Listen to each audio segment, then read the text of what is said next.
Welcome to City Grillin'. My name's Rob Vore. This episode, I'm gonna do something for the first time, a beef brisket. I've never done it, so I'm gonna see how it works. I hope I can do it pretty good the first time. So to start out with, I went to the grocery store and I found a beef brisket that is already seasoned. You know, I'm gonna cheat here just a little bit, saves the time. It's only about 3.5 pounds, but it's already seasoned. So I'm gonna take this out of the package. It's almost at room temperature right now. I got it out of the fridge. I've got my grill started out there to warm up. We'll put it on the grill and go through the whole process. This is going to take some time. It's going to take probably at least 6 hours to cook this. So I'm going to start early this morning so I can have it by the afternoon. So I'm going to go ahead and take it out of here and sit it on my tray and get it out of this packaging. Try not to spill any of the barbecue sauce that's on this brisket. Oh wow, it feels really nice too. Squeeze it out of the bag. There's probably a fat side on that brisket, which I probably put up when I put it on the grill. It smells really good, so I'm gonna clean up here and then go out to the grill and get this started. All right, I'm out at the grill. My temperature is at 250 degrees, and I have both the left and right burner on in the grill, and it's off in the center, and that's where I'm gonna put this beef brisket. I open up my grill, as you can see, I have my water in place, and that burner's on, so it's gonna help add moisture to this cooking process, right? And I'll go ahead and pull this beef brisket off of here. I'm gonna put that fat side up, just like that. This is gonna be a real slow cook. You know, it's gonna take, 6 hours at least to cook this on the grill. After 2 hours, I'm gonna check it, probably put my wood chips in. I have some wood chips on the side. I'll be spritzing the meat here a little bit throughout the process, just to help keep it moist. So we'll come back and forth a few times as it cooks. Eventually I'm gonna wrap it and then serve it up later on today. Okay, it's been 2 hours that I've had this beef brisket sitting here in the grill. It's been steady at 250 degrees.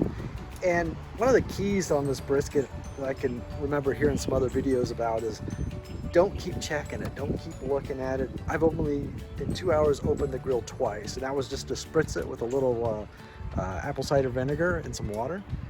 So let's take a look. Oh yes, very nice, very nice. It looks good, looks juicy.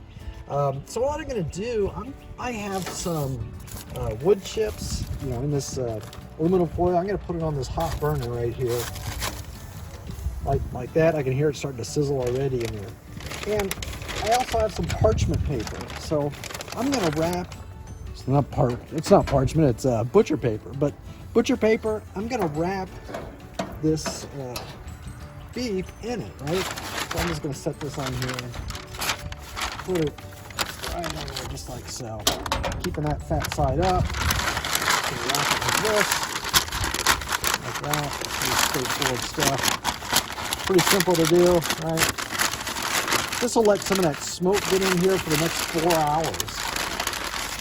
Just wrap that on there like that, place it on there.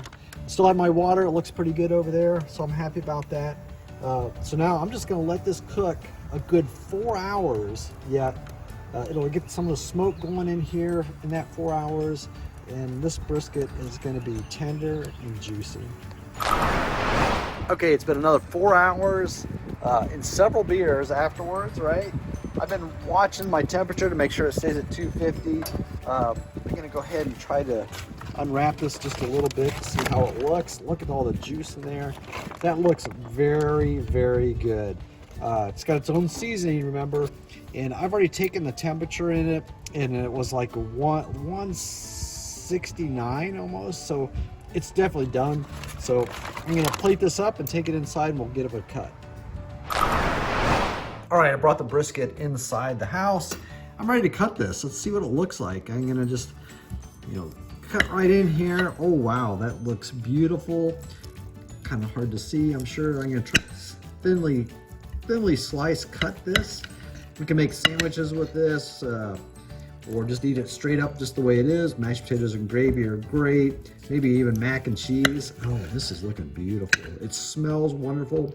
I'd highly recommend getting one that's already pre-seasoned. But I will do another video with one that I'm going to season myself and do it all by myself and see what happens. This is tender. It smells delicious. Lots of juice to it. Get the recipe at citygrilling.com and subscribe to my YouTube channel.